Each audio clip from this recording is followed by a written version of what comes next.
ভাই আপনি যত বড় প্রশ্ন করছেন মনে থাকে না ভাই, আমি স্কুলে গেলে মনে করতে পারি না এত বড় প্রশ্ন ভাই, আপনি ছোট করে করেন প্লিজ। হ্যাঁ আলহামদুলিল্লাহ, ভালো লাগতেছে, বাট আমরা যদি চ্যাম্পিয়ন হতাম আমার মনে হয় যে অনেক বেশি ভালো লাগতো, কারণ আহ, প্রতিটা প্লেয়ারই চায় যে তারা টুর্নামেন্ট সেরা আমাদের চ্যাম্পিয়নশিপটা তাদের হাতে উঠুক। সো সেই ক্ষেত্রে আমরা মানে চাচ্ছিলাম, বাট আমরা হয়তো ফাইনালে আমাদের থেকে ওনারা ভালো ক্রিকেট খেলছে, সো অবশ্যই তারা এটার দাবিদার। আমরা মাঠে হেরে গেছি, আমরা মাঠে ভালো করতে পারিনি, সত্যিকার কথা। মাঠে ভালো করলে হয়তো জিততাম, সরি।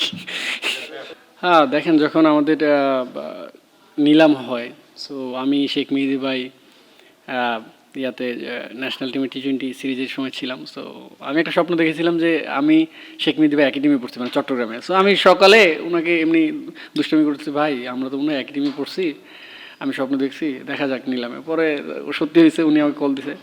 তা আমি বললাম, ভাই যা হবার হবে ইনশাল্লাহ, আমাদের যে টিম আছে এটা নিয়ে আমাদেরকে একটা ভালো বন্ডিং তৈরি করতে হবে, কারণ আমি মনে করি যে লোকাল প্যাকেজ অনেক ভালো ছিল।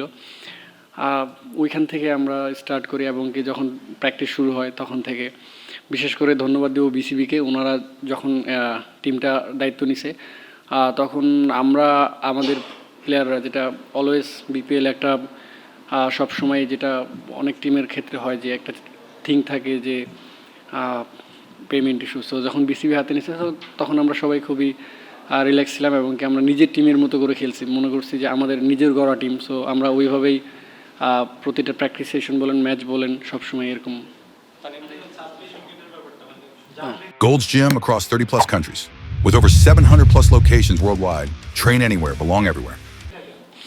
দেখেন, যখন আমি টুর্নামেন্ট শুরুর আগে আমাকে বলেছিলাম যে আমি প্রতিটা ম্যাচ ফিট থেকে শেষ করতে চাই। আমার কোনো লক্ষ্য ছিল না যে আমি হাইস্ট উইকেট টেকার হব, এবং কি ছোট ছোট কন্ট্রিবিউশন আমি যাতে ম্যাচে দিতে পারি। সো আলহামদুলিল্লাহ আমি মনে হয় পেরেছি, বাট ফাইনাল ম্যাচটা যদি জিততাম তাহলে মনে হয় বেশি ভালো লাগতো। জি অবশ্যই আলহামদুলিল্লাহ, যে বা ওই সময় আমি আরও ভালো শেপে ছিলাম। তো প্র্যাকটিস ম্যাচে লাস্ট বলে হাতে আঙুল ফেটে যায়, সো সেখানে আমার কিছু করার ছিল না, কারণ আমি আমার বেস্টটা দিয়েই প্র্যাকটিস ম্যাচ খেলার চেষ্টা করতেছিলাম। সো একটা অ্যাক্সিডেন্ট হয়ে যায়, বাট এইবারও আলহামদুলিল্লাহ বলবো যে মাশাআল্লাহ খুব ভালো করতেছি। বাট এখনও তো অবশ্যই ভয় থাকে ইনজুরির। আমি তো টানা প্রায় 12টা ম্যাচ খেলেছি, সো এখন হয়তো কিছুদিন রেস্ট পাবো ইনশাল্লাহ, আবার যাতে রিকভারি করার বা ফিটনেসের দিকে ভালো কিছু আনতে পারি। হ্যাঁ অবশ্যই, ও খুব ভালো ব্যাটসম্যান, আমরা একসাথেই খেলছি। সো আমরা এবং কি ন্যাশনাল টিমের নেটেও আমরা খুব দুষ্টামি করি। সো কংগ্রাচুলেশন, কারণ ও 100 মার্কসে খুব ভালো ব্রিলিয়ান্ট ব্যাটিং করছে, এবং কি আমরা যদি ওকে আর একটু টাইট লেন্থ মানে করতে পারতাম, বাট ওর আজকে দিন ছিল, ও ভালো করছে, এটা মানতে হবে। দেখেন, ওয়ার্ল্ড কাপে যেতে পারছি না বা যাচ্ছি না বা যাওয়া হচ্ছে না, এটা টোটালি তো বিসিবির ডিসিশন। সো আমি তো আমরা যে প্লেয়াররা যারা সবসময় আমরা চিন্তা করি আমরা কিভাবে ভালো পারফরমেন্স করব, বা এই চিন্তাটা সবার থাকে যে সবার জায়গা থেকে সবাই যাতে বেস্ট খেলতে পারে। সো সেই ক্ষেত্রে আমিও চেষ্টা করছি, তামিমও চেষ্টা করছে, সেও ভালো খেলছে। সো এখন পরবর্তীতে ওয়ার্ল্ড কাপ যাওয়া না যাওয়া সেটা তো এখন আমাদের হাতে নেই। দেখেন, আমি তো বললামই যে আমাদের অভিভাবক হলো বিসিবি। সো ওনারা যে ডিসিশন দিচ্ছে অবশ্যই তাদের আমরা সেটাকে সাধুবাদ জানাই, এবং কি যেটা মানে এখন তো আমরা জানি না যে কী হবে না হবে। সো এটা নিয়ে আর কোনো কিছু না বলাই ভালো। জি আলহামদুলিল্লাহ, ভালো লাগতেছে, বাট এইবার হয়তো আমি হয়েছি বোলার হিসেবে man of the tournament. So next ইয়ারে হয়তো বা আরেকজন হবে।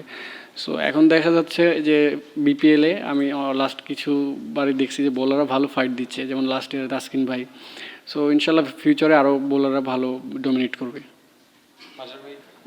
যেটা হয়তো যে আমিও স্বীকার যাই যে আগে হয়তো বা কয়েকটা ম্যাচ ভালো খেলে একটা ম্যাচ ইয়া যেত, কিন্তু এবার আমি চিন্তা করছি যে এই ভালো ফর্মটা কীভাবে ধরে রাখা যায়। বিশেষ করে আমি যখন ম্যাচ চলছিল, সো আমার একজন তো বলছিলাম যে আমার একটা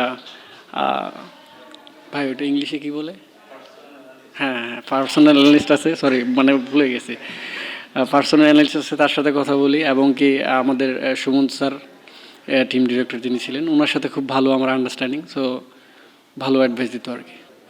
দেখেন অবশ্য এখানে যার যার বোলিং যেটা ন্যাচারালি সেটা অন্য কেউ নিতে পারবে না, বাট সর্বোচ্চ দু একটা পজিটিভ কথা বা থিঙ্ক যেগুলো আর কি চিন্তা করা বল করা সেটাও শেয়ার করা যাবে। বাট ওনার যেটা উনি অবশ্যই ভালো বলার, ঠিক আছে, ওনার যে স্কিল সেই স্কিল আমি বল করতে পারবো না, আমার যে স্কিল ওনার কষ্ট হবে। সো আমার মনে হয় যে উনি ভালো বোলার, এবং কি ওনার সাথে এমনি আগের বছর বিপিএল আমি খেলেছি।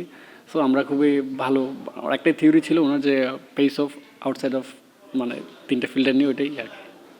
অবশ্যই লাস্ট কিছুদিন ধরে ম্যাচ চলাকালীন অবশ্যই আমাদের ডালিম ভাইকে ধন্যবাদ দিতে হবে যে উনি আমাকে ভালো টেক কেয়ার করছে, শুধু আমাকে না পুরো টিমকে, এবং কি আমি নিজেও বিপিএল শুরুর আগে আমি একটু করছিলাম নিজে নিজে। সো